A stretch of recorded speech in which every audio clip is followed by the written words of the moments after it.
I'm Barb Allen here with American Snippets. Thanks for joining us for another episode. Today, we are here with Eric Basek and Mike Gallardo. Did I mess it up that time? No, I did. I messed it up a little bit that time, but that's okay. We are here at Blue Titan Fitness in Rockaway, New Jersey. And these two have such incredible stories. I am not even going to try to tackle them at first. I'm going to go ahead and just jump right in. And we're going to go bit by bit through their stories. And you're going to hear about these exceptional people, what they are doing for law enforcement, for teachers, for our country, and how they are impacting people across the world every day in what they do. Hi, guys. Thank you for being here. Thank you for having us. So we're going to start with you, Eric. Okay. Why don't you take a minute and just fill us in on your background? I know you have a strong law enforcement history. Well, I came from law enforcement, but before that, I was an EMT with my father, volunteered. And when 9/11 hit, I was 19 and went to New York City with my father. We were on bucket lines. We were there for the first couple of days. And, you know, I always enjoyed public service, but for me, it was volunteering at the time wasn't enough. And I wanted to do more. And so at that point, I kind of transitioned from education and college and, you know, book learning to putting on a uniform and public service. So it was a couple of years after that, I actually got hired and went to DC, was a police officer for a couple of years. Ended up on the SWAT team, did some cool stuff, had a lot of fun, and started teaching. So nobody just ends up on a SWAT team. Let's just double back for a minute. Like, you know, I ended up in some cul-de-sac when I took a wrong turn. That's where you end up. You don't just end up in a SWAT team. So you know, what did our agency had an application. You know, people applied. I scored well. I went through the SWAT school and I did well, and I got selected to the team. And he got top shot. Top shot. And you got top shot. Plus some chops. Yeah. So was there a time even, and I'll stop you along the way to pat, because otherwise I'll forget to go back. So even just starting here, when you were going through the training for the SWAT team, was there ever a moment in that training that you maybe you struggled or hit a down part? Or all the time, yeah. So can you think of a particular instance? Running in particular, I think is very stupid. Thank you. Oh my God. Now you're like my first person. I hate running. I was at the back of every pack with somebody pushing me in the back to keep me going. Yeah. I just don't quit. Like I won't quit. But yeah, no, I struggle all the time with everything. Okay. But you managed to run. Good for you. And you got through SWAT. And then what? I did a couple years on the team, got promoted, and a couple years back, while I was still in patrol, I got into Krav Maga, which is an Israeli self-defense system. And I started taking it as a practitioner because I wanted to be safer. I came from Sussex County, New Jersey. There was no crime. And then I went to Washington, D.C., and it was quite different. It's almost the same. Not quite. Honestly, I was ill prepared for Washington, D.C., and so I wanted to learn something that might actually keep me safe. Got into Krav Maga, excelled at it, started teaching, and as time progressed, I started to enjoy teaching, especially teaching law enforcement, more than the actual act of going out and being law enforcement. So in 2011, I opened up a fitness and self-defense gym, Blue Titan, in New Jersey. In 2013, left law enforcement, and I do this full time. Now I teach. Teach and travel and teach. And you offer courses for free, some training for free, right? To law enforcement. Yeah, I have a staff of 23 or 24 instructors. And I teach a couple of civilian classes, but where my heart is definitely military and law enforcement. And I run a monthly course for free where cops can come train. We pick a topic. Topic might be nighttime traffic stops. It might be arresting control, handcuffing. And we'll do a couple hours of training in the mats. And then we'll go out to the parking lot, go out to the street. We have local agencies will donate police cars, and we'll get role players, and we'll do an hour or two of training with the role players on the street to make it as realistic as possible. My theory being, the better trained the officers are, the better services they provide to the public. And what does that do in terms of helping the officers de-escalate a potentially violent situation without lethal force? Self-defense, Krav Maga in general, when I teach, I try to convey how important the psychology of fighting is. Right? There's a couple great books. One would be The Gift of Fear by Gavin de Becker's awesome book on the psychology of fear and attacks. And all the skills in the world they're as useless as a snow shovel in Mexico. If you can't call those skills when somebody's actually physically attacking you. And so the psychology of what we teach is really important. And the example I give people is criminals, right? Somebody who's robbing people, they're not robbing people to set up a 401k. That would be smart, right? But they're not robbing you at gunpoint to set up a 401k. So they're robbing you for quick, easy money and maybe a little bit for the thrill of it, because that's the sociology of some criminals.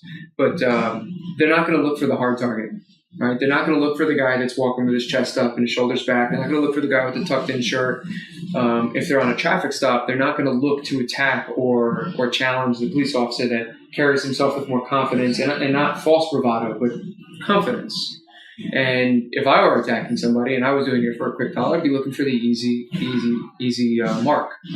And police officers that come here and they train and they feel more confident with their hands and they feel like I don't have to go to my gun as much because maybe I'm not as scared because I'm more confident because I've failed 1,000 times in the mat room and I've learned to fix myself and make myself better and detect things early on, that when it comes to the interactions with the public, good and bad people, I find, and I think the statistics will show, that there are less incidents of use of force and violent encounters between law enforcement and civilians. And so we just walked through your gym on the way up. I see a lot of women out there too. So clearly you help women learn these self-defense skills as well. And I know that it is emotionally and physically a good thing to learn too. So the same holds true for a female walking through a parking lot from the mall or such, or I shouldn't say a mall female. Look at me, I'm not. But no, in general, say a female coming from whatever surgery, from her construction job. From her construction job. No, look, I mean, it's fun to train athletes like Mike, like crazy fit athletes. But I get much more fun out of training the person that hasn't worked out in 5 years or 10 years or 20 years, or training somebody who was seriously injured and is in a hospital bed and needs to get out of the hospital. I get more out of that. And that's fitness when it comes to self-defense. I get far more out of training kids and building confidence in school with anti-bully stuff, and with training women, especially, you're talking about preteens dealing with going into high school and having to deal with older boys and bullying. And then girls going into college in that time period where drinking and poor decisions might be made under stress. And then parents who are now, like, they're learning self-defense to protect something that they love more than themselves. Right. So, yeah, I get a lot of satisfaction from that. So did I see also that you work in schools to teach teachers? Yep. We're going to schools, and active shooter is like a buzzword, right? And obviously there's two ways to look at everything, right? Super rare, right? You're more likely to be attacked by a shark. Right. But as a parent myself, like, terrifying to send your kid into a school and think that he might not come back. So from an administrative standpoint, when we go into schools and we teach active shooter, which is primarily for us, it's a hand-to-hand, last resort. What if they break in your classroom, right? Obviously, if you can run, awesome. If you can hide and they don't enter your room, awesome. If you have no other choice, better to know something than nothing. And I find Krav Maga to be the best something to know, right? But when it comes to, from an administrative standpoint, the school gets to tell the parents, like, hey, look, this may not work, but our teachers care so much about your kids that they would be willing to fight for them. And that's where I'd want to send my kid. So how do you get the schools involved in that? I mean, do you call them? Do they call you? How does that work? Mostly they call me. They find out that I teach this program. Usually it's a teacher who's a mom. All right. And it's usually female. And she'll reach out to me and she'll say, I saw you do this. Smarter. Carry on. It's possible. I'm just kidding. So they'll reach out and they'll be like, I saw you do this. I really care. I have kids. I want to learn this. Usually the teachers will set it up first because the administration, budgets are a big deal, and they don't know if it's worth it. And so the teachers will bring me in. I usually do a seminar for the teachers. I'll encourage administrators to participate. They'll love it. and they'll end up bringing me in for, recurring program, whether it's an in-service training that's voluntary or whether it's, I go to one school, I go in weekly for the whole school year. So what do you think the odds are we could get you to train gym teachers and our kids could learn that instead of like volleyball? Obviously I'm biased, right? I know, right? But it seems like such a handy skill to have and to learn. Well, it's the intangibles. It's not, forget about fighting. It's all about the confidence. That's exactly it. It's the mindset. And the mindset health that comes with it, right? Fitness comes with, that's why cardio kickboxing is so big, right? Fitness comes with learning self-defense. So there are a lot of intangibles. I mean, you've touched on you hit so many spectrums of people. You hit law enforcement, you hit military, you hit teachers and athletes and children. And I think what's missing? Nothing's missing. You have managed to hit everything. How do you do that? I like people. Yeah. Yeah. Most people. Most people. Yeah. Well, that's good. So you have interesting people come into your gym. I sure do. And you probably have a bunch of fun stories. I do. A bunch of cool stories. This is one cool story, correct? Yeah, Mike is definitely a cool story. I told you earlier, Mike's a guy who, when doctor told him, you might be able to walk with a cane, he's like, oh, okay, I'll go do the Kona Ironman, which is like supposed to be the toughest one in the world to do. And I think he did it like 9 months after his amputation. What took you so long? I don't know. That was the first thing I said. See, before I start talking about myself, right, I always got to mention, the most valuable thing that I treasure, and probably most people who are really smart and everything, is time, right? That's something that you can't get back. And this man right here, I got to say, is devoted to helping just everybody. And I can never, ever speak enough about him because in reality, this guy helps everybody. And he hasn't even talked about the Marine cadets that he helps prepare to go into, the Marines and stuff. And no, you haven't talked about that. And see, I'm putting him on the spot. So we're going to get him? Yeah, we're going to go back before he forgets. Hold, please. Yeah, we're going to go exactly. Let's talk about the Marine cadets. There's a recruiting office around the corner, and they bring their poolies here. I do it as often as I can, as often as we can get them here. But they'll bring 30 or 40 poolies here. And 30, 40 what? Poolies. So guys that have signed up, right? They've sworn their oath, but their ship date is in a month, 2 months, 3 months, 6 months. And some of them it's because they need to get in better shape. Some of them it's because they have to graduate high school. Some of them it's because they're finishing college. And during that time, the recruiters will get together with them on weekends and put them through training to try and expose them to stuff. A lot of these kids, they're 17 years old, and to expose them to stuff before a boot camp. And I will put them through the ringer. We'll bring them here and we treat them like they're in boot camp. I try to give them the closest possible experience to being in boot camp, and I'll bring Mike and I'll bring other veterans that I work with who can. I have a law enforcement background, but they have not only a veteran background, but they have a combat background. And there's something about being 17 years old. We go to a local beach and do flutter kicks in the lake, and it's 40 degrees outside. It's pretty cold, and there's something about having this guy, motivating you that I believe inspires them, and from what I've heard, it inspires them quite a bit. So, do these kids ever come back and visit you and let you know? Yeah, they come back. In fact, usually after they graduate boot, they come home for a couple weeks before they go to their MOS school, their job school, job training. That one I knew. Yeah. Go ahead. And they'll get assigned to the recruiting office, and oftentimes it's to speak to other recruits and do admin work and things like that. And this is the couple of times it's happened recently that this is one of the events they look forward to. It's something that I definitely enjoy. That sounds like a really great way. Everyone talks about transitioning out of the military. Yeah, this is the opposite. But this is a great way to transition in. You can get your ass kicked here and then go home and cry to your mom maybe, and then you have to get up and do it the next day. But as opposed to going directly from home to an environment that you're confident and comfortable in and getting thrown right in that with no reprieve. So that sounds like actually sheer genius.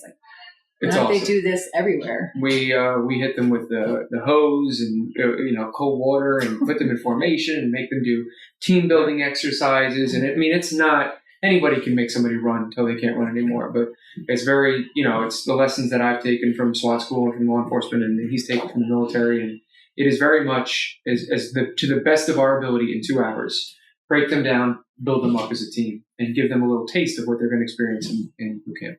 Awesome. Back to you. See, I wish I had that when I first joined, because in the beginning I was by myself. So, it was really hard for me to like transition from a civilian to the military, because where I'm from, it was pretty dangerous. So nobody told you what to do. So going into basic training and somebody telling you what to do, you're like, F that. And then, they're like, do PT. And I was a PT stud. So I was like, you want me to do PT? I'll do PT all day. I don't care about getting in trouble. And then after they got my soft spot, which was like, they'll have me watch and everybody else does PT. So I was like, dang, all right, I can't mess around no more. Because then, you go to sleep and you get a sock party. So yeah. They don't do that anymore, though. Sure can't do that. Yeah. Got stress cards now and stuff. Yeah, I'm sure nobody does anything like that anymore. So share with us now a little bit of your story. All right. Well, a lot of it. Share a lot of it. I'll just start from the meat and potatoes, right? I joined almost right after high school. So I went to college. I got scholarships for baseball, and I was really good. I would have, who knows if I would have been a professional baseball player or not, but in my mind, I was going to be, because that's just how I think. Like, if I'm going to do something, I'm going to go to the very top, and that's how I'm going to succeed. And then 9/11 happened, and I just felt like it was a sign, because my birthday is actually on September 11th. And I was nervous about joining the military. Nobody in my family has ever done it. And so like in my neighborhood, all the shops or the military is like in one like store, right? So they're like in 4 cubicles. And I just opened the door. I said, which one the first one is, that's what I'm going to join. And I'm going to do some badass shit. All right. So I opened the door, and they're like, it just so happened to be the Army. So I was like, hey, what are you guys short on? That's what I want to be. And I want to jump out of helicopters, whatever you want me to do, I'll do it. And they're like, oh, well, we're short on 19 Deltas. I was like, whatever that is, sign me up. They didn't even know what it was. And they're like, oh, you could be a scout recon. So you work in small teams, you gather intel, and then you push it down to the bigger groups. And they're like, it's pretty dangerous, because, you're spying on people and you're only working in a 3-man group. And, if they catch you, you're pretty assed out. I was like, that sounds perfect. Like, the odds are against me. I want that. And so I went to basic training. And like I said, I had a hard time in the beginning, because people tell me what to do. It wasn't happening. And got in a bunch of fights and stuff like that. And like I said, once they reached my soft spot and figured out like, hey, this is how we're going to make you suffer, then I actually started becoming a team player. And I think it like really transformed me, because I was never like that, like how I am now. Like a team player, I was always an individual, always just worrying about myself, besides my brothers. And I'll go through that story. And so we got deployed maybe like 6 months after I joined. They like your story. Yeah, exactly, right? And we did a bunch of missions, and I got hit about 26 times by IEDs. So I wonder, like, I think to myself, should I have 26 Purple Hearts, But probably. I never really got injured, shrapnel, concussions, and stuff like that. And that was pretty much it. So I called them, like, light IEDs. Like, but then you realize, like, man, is there such a thing as a light IED, like a small IED? And heck no. You think about it, like, there's bombs, like, big concussions and metal flying at you and stuff. So I really never thought about it till after I got out.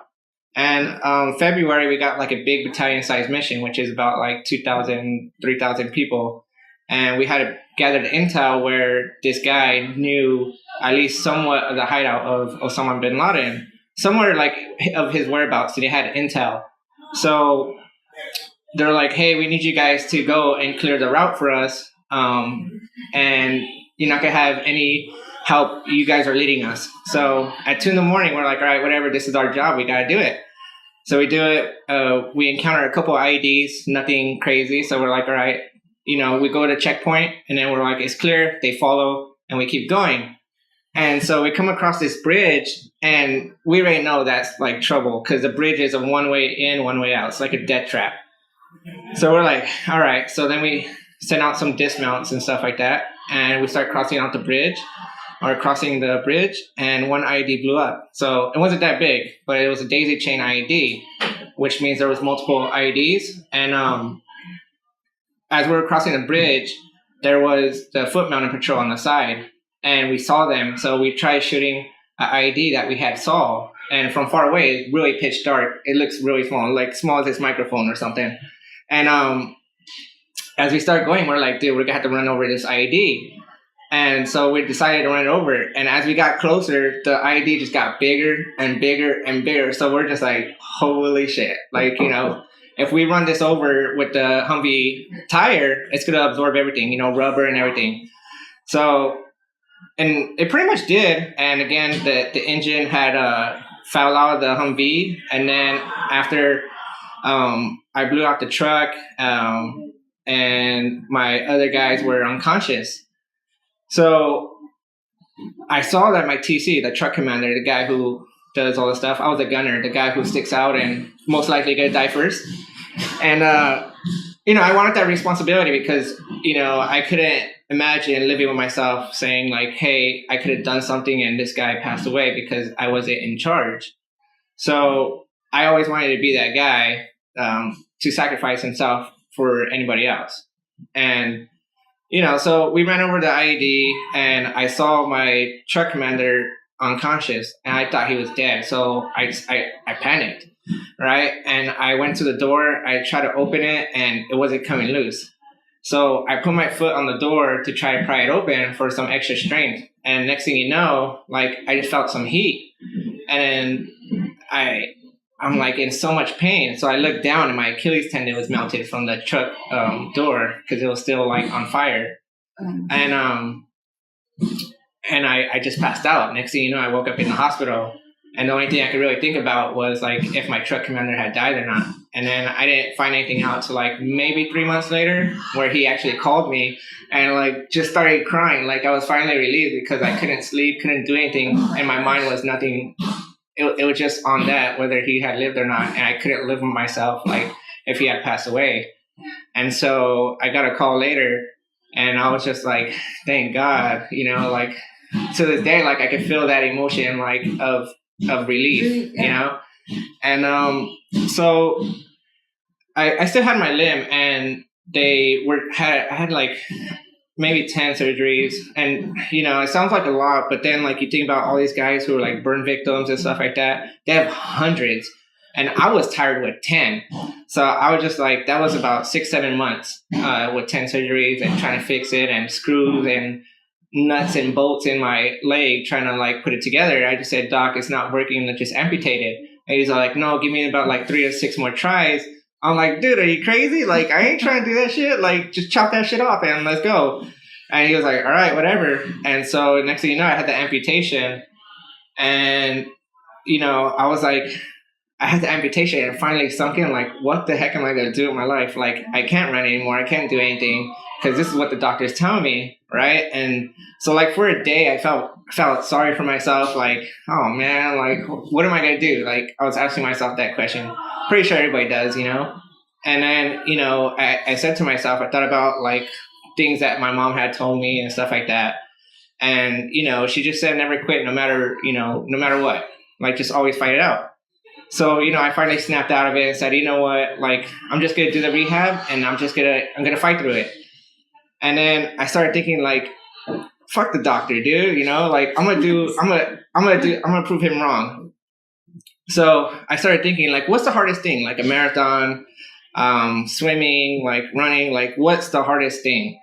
And I thought, I saw like this Ironman. I was like, oh, that's cool. It's an Ironman. So then like I met somebody who'd done an Ironman before and he competed.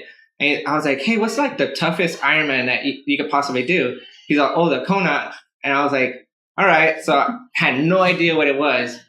And I looked it up and I said, all right, I'll do that one. It's in Hawaii. Why not? I've never been there before. So I gotta, you know, check it out after. So I started training for it. Next thing you know, like I find out what an actual Ironman is. And it was like a 2.5 mile swim, you know, 112 mile bike. And then after that 112 mile bike, you got to run a marathon. So in my head, I was like, dude, I must be nuts. What did I sign up for? Because like, for me, it's like I just sign up and don't think about it and just do it. And then eventually I'll realize what I actually signed up for. And so I started training for it, and I did like one before it, and I said, all right, I got this. I tested the waters. I did like a half Ironman, and it took me about like 8 hours. So I was like, all right, I guess I got to double this, and I'll be out there for 16 hours. So my goal was to beat 15 hours, and like, it was before 16 hours, but I wanted to try 15.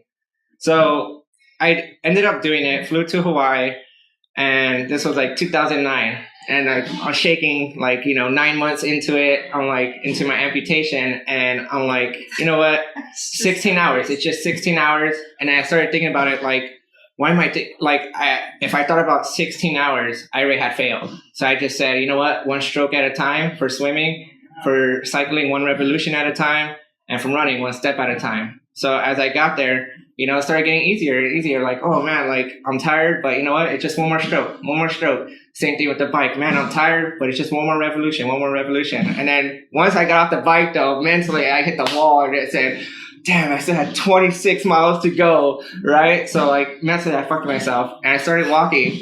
I said, bitch, stop walking. So I started running, right? Me and my brothers always say this. Like, we watch Friday. You watch that movie Friday? No. Oh, man. I know. He says, stop being a bitch and come home, Craig. So, like, this big dude, and this small dude has to fight the big dude. He says that. Like, stop being a bitch and come home, Craig. So I told myself that mentally. It makes me laugh. So I just said, all right, one step at a time. So then that's how I, eventually succeeded.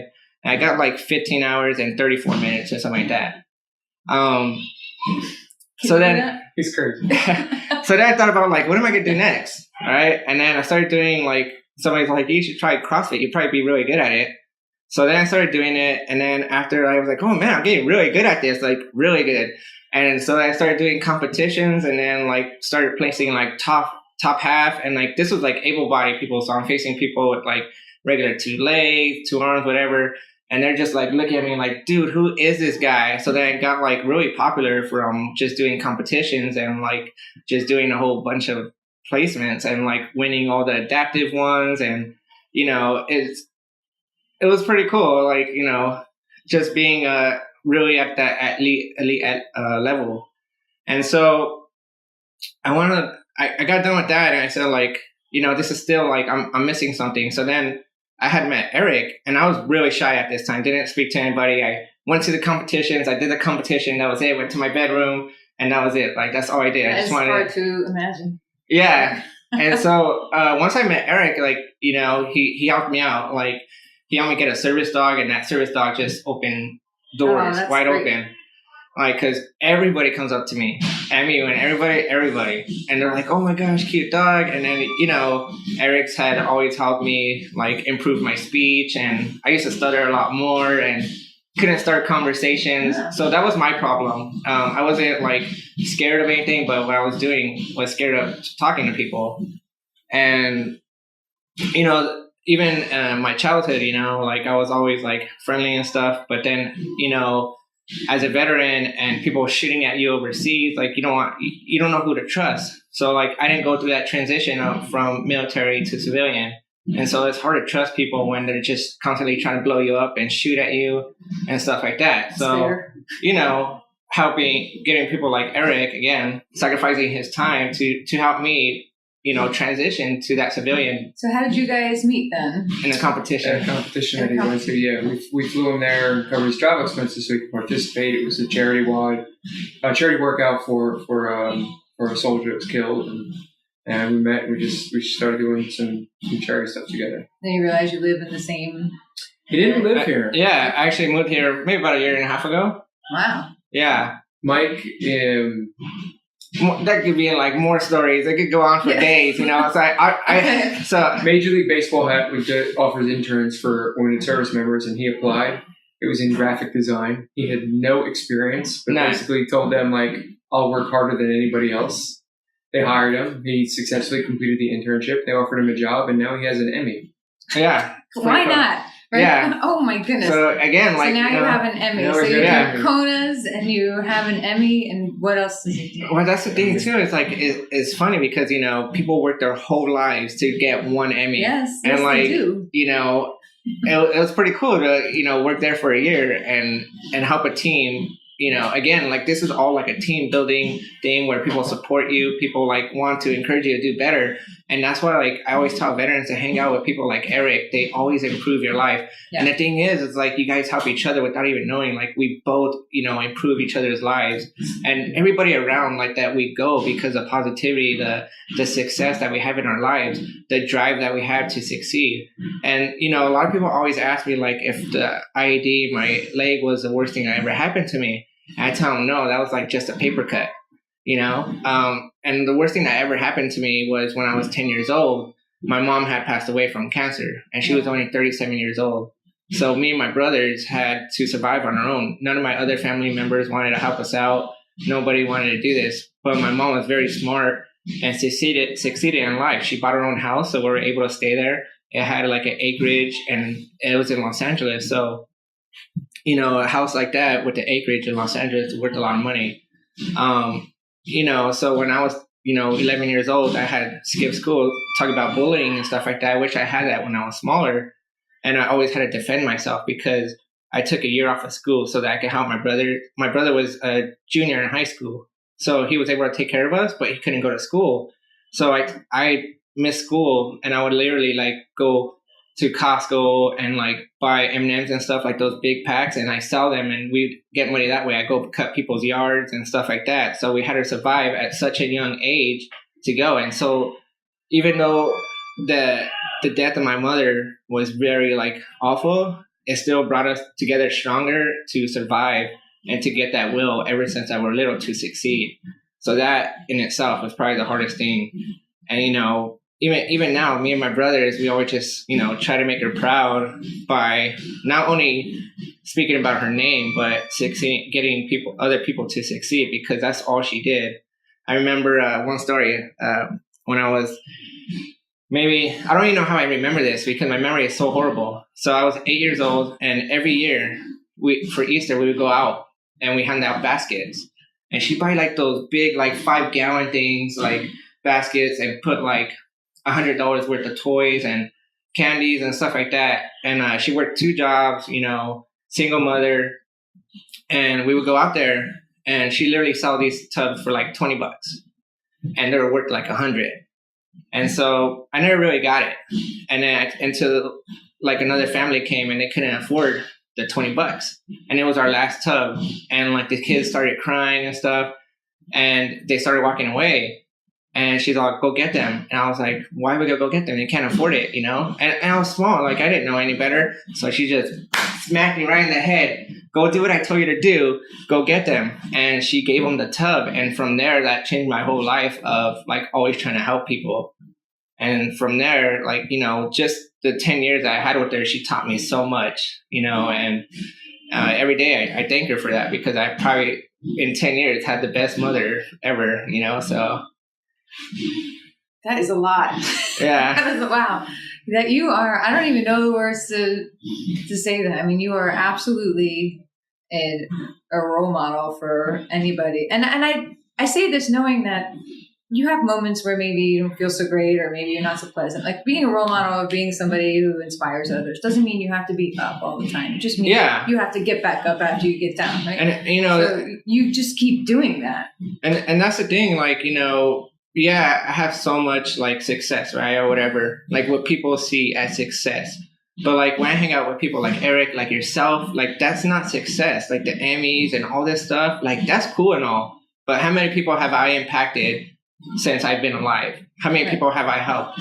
And when you hang out with people like that, like your success just keeps growing and growing, because that stuff really is just material stuff. It really doesn't matter. And that's why I like hanging out with people like Eric, such as yourself. Like, I'm very thankful that you're here. I'm so glad that we are here, and I'm so glad you guys took the time, especially today. When you're not maybe at the top of your game, but you guys are doing such amazing things, and I can't wait to keep following your stories and checking in on you. And now we got your numbers. So maybe a restraining order involved if we keep calling too much or whatever. No, but, never. Really, thank you. Well, thank you for your service. Thank you for your service. I know people, or I don't know people, but I imagine a lot of emphasis is put on military, and maybe sometimes law enforcement gets overlooked. But yeah, there's a little bit of that. I remember being out with my wife in D.C. and I remember this guy walked up to me and was like, "Hey, you look like you're in the military." Just grabbed my hand and started shaking it. He goes, "I just want to thank you for your service." And I said, "Well, actually, I'm a police officer." And he yanked his hand away. Oh, He was come like, on. He was like, "Never mind." Turned around and walked away. I was like, Oh, yeah, we definitely get overlooked a little bit. And, maybe some of it is our own fault. Maybe we separate ourselves a little bit from the people we're supposed to be serving. But it's definitely part of the reason why I offer the training, why we started the charity for law enforcement too. Yeah, I mean, so you do community, everything you do, not only are you equipping people to equip themselves, but you're also doing Trying the to connect same people. community relations.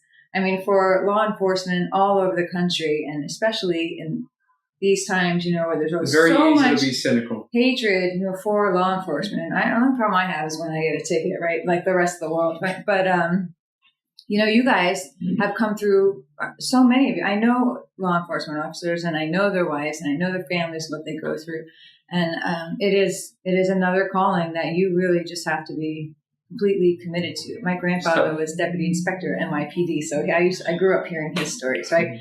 But it is just important to remember to thank you guys too. And the work you're doing, I imagine, just builds such great relationships out there for them. You're even helping them in that way. Like maybe somebody that you're impacting, you're teaching, you're doing is going to have a negative experience with a law enforcement officer, and instead of like just instantly getting angry, maybe they think of you and they're like, "Hey, I hope there's so. two sides." I mean, Zig Ziglar is famous for saying, if you help enough people get what they want, you'll eventually have everything you want.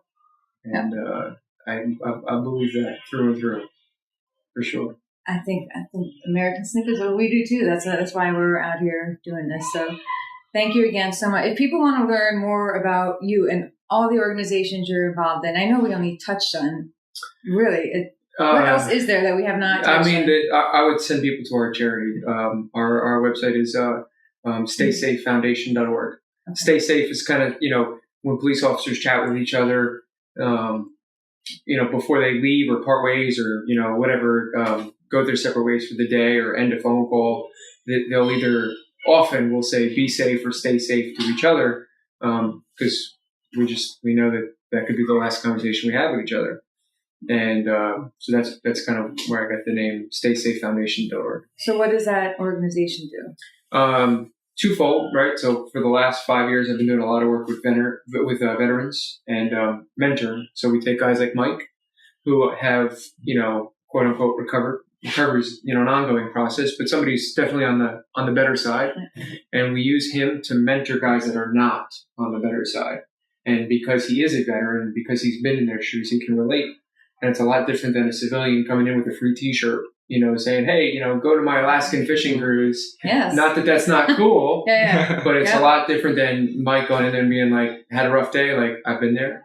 Mm-hmm. And then the other side is what I'm currently doing for law enforcement, but it's to come up with funding so I can do more of it, or just offering free training to as many cops as I can all over the country.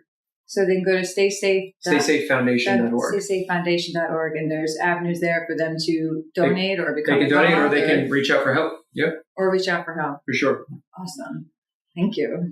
Thank you for coming. Is there a website that you have or something that you would direct people to Stay Safe Foundation. Stay safe. You're involved with that too. Okay. Yep. All right. So there's nothing. I love it. Yeah, you love it. Yeah. It's like you said. It's how many people you touch and how many people you help in this world that's going to make your name that much more better. It's your legacy too. Yeah. It's like you're living your legacy, and that the only thing in this life you can control is your behavior. Yeah. That's it. That is true. Well, do you have is there some last word of advice in terms of this interview? Anyway, last words of advice, but something that you would say to people who maybe are watching and still thinking, well, whatever, here's all the reasons that they did it, but still in their head ticking through all the reasons why they can't. Is there something you can say to them to help them get unstuck in their mind? This is what always helps me. Yeah. And it's what my mom said. She always said, no matter what it is you do, no matter what, do your fucking best, right? So she even worded it like that too. Do your fucking best. And then she said, if you work for McDonald's and you're flipping hamburgers, fucking flip 50 of them. Be the best hamburger flipper there is, all right? So no matter what it is you do your fucking best. All right. I think that's profound and to the point. Thank you so much.